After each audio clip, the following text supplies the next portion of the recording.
सबको जय मसीह की राव चैनल मिनिस्ट्री में आप सबका स्वागत है। प्रिय भाई और बहनों, चैनल को फॉलो करें, कमेंटमेंट करें, शेयर करें और वीडियो का अंत तक बने रहें। प्रभु वचन के द्वारा हमें आशीषित करें। आमीन, हालेलुया। आज के सुबह के समय हम प्रभु का वचन से देखते हैं प्रिय भाई और बहनों,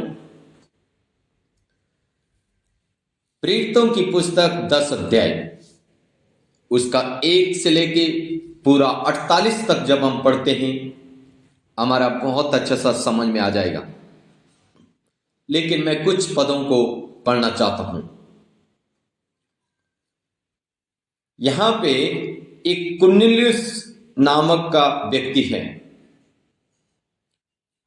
और वो एक बहुत धनी व्यक्ति है। वो सूबेदार है, सेना का सूबेदार है और अपना घराने में हष्ट पुष्ट है, धन दौलत है, सब कुछ है उसके पास, बीवी हैं, बच्चे हैं, सब कुछ है उसके पास। लेकिन उसके पास यीशु मसीह नहीं है। जिसके पास आज परमेश्वर नहीं है उसकी जिंदगी अधूरी है, और जिसके पास यीशु मसीह है उसके पास कुछ हो या ना हो उसके लिए यीशु ही प्यारा है। आमीन, हालेलुया।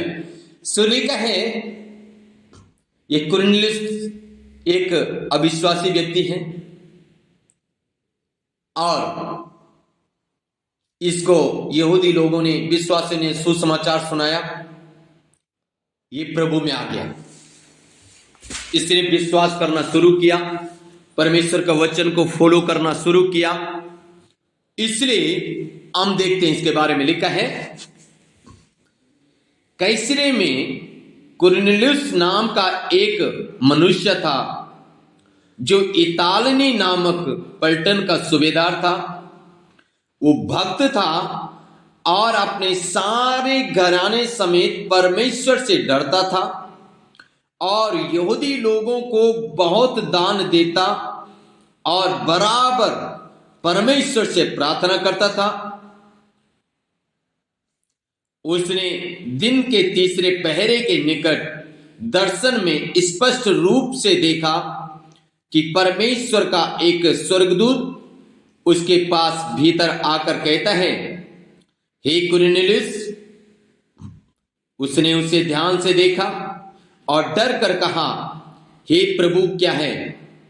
उसने उससे कहा, तेरी प्रार्थनाएं और तेरे दान स्मरण के लिए परमेश्वर के सामने पहुंचे हैं। अब याफा में मनुष्य भेजकर सोमोन को, जो पतरस कहलाता है, बुला ले। वो सोमोन चमड़े का धंधा करने वाले के यहां अतिथि है, जिसका घर समुद्र के किनारे है। जब वो स्वर्गदूत जिसने उससे बातें की थी चला गया तो उसने 2 सेवक और जो उसके पास उपस्थित रहा करते थे उनमें से एक भक्त सिपाही को बुलाया और उन्हें सब बातें बताकर याफा को भेजा। हालेलुया। प्रिय भाई और बहनों, कुरनेलियुस की प्रार्थना, कुरनेलियुस का दान स्वर्ग में पहुंचता है और स्वर्ग में पहुंच के परमेश्वर को स्मरण आता है और परमेश्वर स्वर्गदूत को भेजता है। कुरनेलियुस अपने घर में कोठरी के अंदर दिन में 3 बजे प्रार्थना कर रहे हैं। स्वर्गदूत आके कहता है, हे कुरनेलियुस, तेरी प्रार्थना, तेरा दान परमेश्वर के सामने स्मरण के लिए पहुंचाया गया है, इसलिए परमेश्वर ने मुझे भेजा है। अब तो पतरस को बुलवा ले। पतरस कौन है? एक पास्टर। कुरनेलियुस ने अभी तक पास्टर की शक्ल भी नहीं देखी, इसलिए मैंने कहा प्रिय भाई और बहनों, जब पूरा 10 अध्याय पढ़ेंगे हमारा समझ में आ जाएगा। कुरनेलियुस पतरस की शक्ल देखी, ना पतरस ने अभी कुरनेलियुस की शक्ल देखी। लेकिन कुरनेलियुस की प्रार्थना कहां पहुंच रही है, कुरनेलियुस का दान कहां पहुंच रहा है, ये बड़ा इंपॉर्टेंट भाग है। लिखा है 2 पद में, वो भक्त था। जैसे सुसमाचार उसने सुना, उसने भक्ति जीवन जीना शुरू कर दिया। हालेलुया। दूसरी बात, दान देना शुरू कर दिया। तीसरी बात, प्रार्थना करना शुरू कर दिया, यानी उसने वचन पूरा करना शुरू कर दिया। हालेलुया। और इसीलिए उसके पास स्वर्गदूत आया। आमीन। मेरे प्रिय भाई और बहनों, अगर आप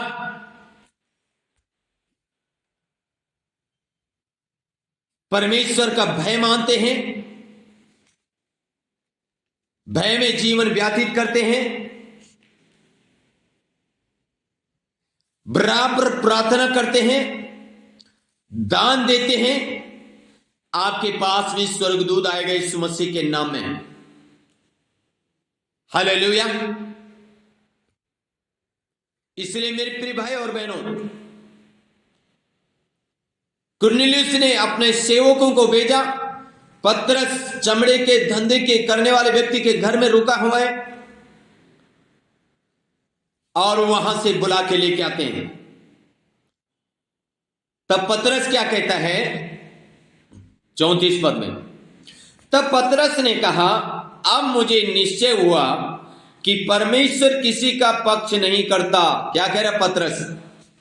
अब मुझे निश्चय हुआ कि परमेश्वर किसी का पक्षपात नहीं करता है। मेरे प्रिय भाई और बहनों, सच है कि परमेश्वर किसी का पक्षपात नहीं करता। ये नहीं, अगर आपका अंदर परमेश्वर का भय है, परमेश्वर का वचन आप पूरा कर रहे हैं, परमेश्वर भी आपके साथ पक्षपात नहीं करेगा। परमेश्वर भी आपकी प्रार्थनाओं का उत्तर आपके पास भेजेगा और स्वर्गदूत लेके आएंगे यीशु मसीह के नाम में। आमीन। हालेलुया।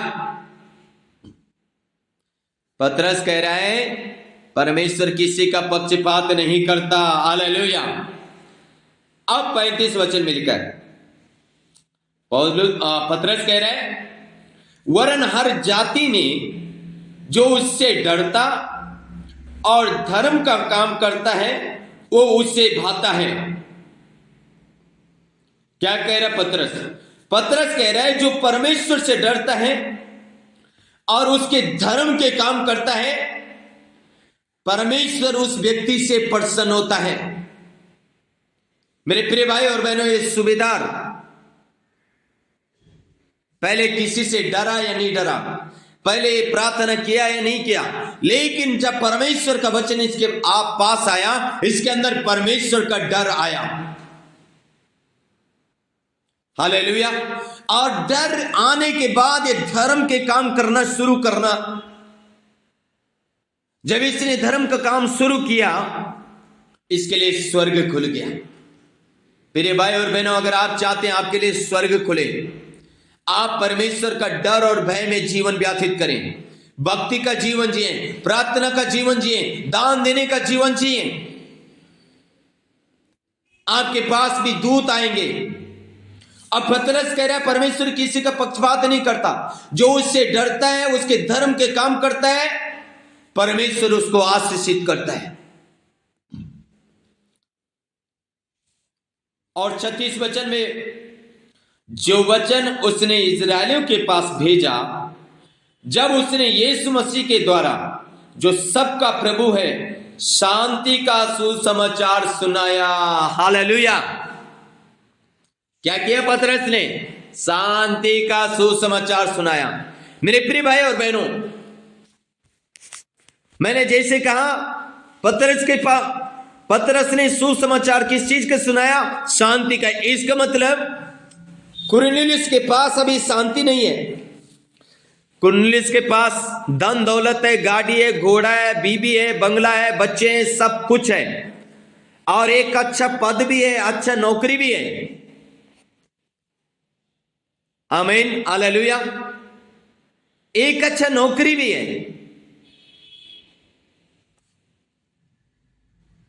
पर शांति नहीं है। मेरे प्रिय भाई और बहनों, पतरस आता है और शांति का सुसमाचार सुनाता है। आज हमारे जीवन में शांति नहीं है। हो सकता है अच्छा पद हो, गाड़ी हो, घोड़ा हो, बंगला हो, सब कुछ है, बीवी बच्चे, पर शांति नहीं है। अगर शांति चाहिए, परमेश्वर का भय में जीवन व्यतीत करें। आमीन। जब आप परमेश्वर का वचन में जीवन व्यतीत करेंगे, प्रार्थना का जीवन जिएंगे, दान देने का जीवन जिएंगे, परमेश्वर को समर्पण करेंगे, उसके भलाई के काम करेंगे, आपके लिए स्वर्ग खुलेगा और आपके पास भी शांति आएगी यीशु मसीह के नाम में। आमीन। इसलिए मेरे प्रियो, कुरनेलियुस के जैसे भक्ति का जीवन जिए। लिखा है वो एक भक्त था, आज हम भक्त बने। आमीन, हालेलुया। सो प्रभु इस वचन के द्वारा आशीषित करें। आमीन। सो के गॉड ब्लेस यू ऑल।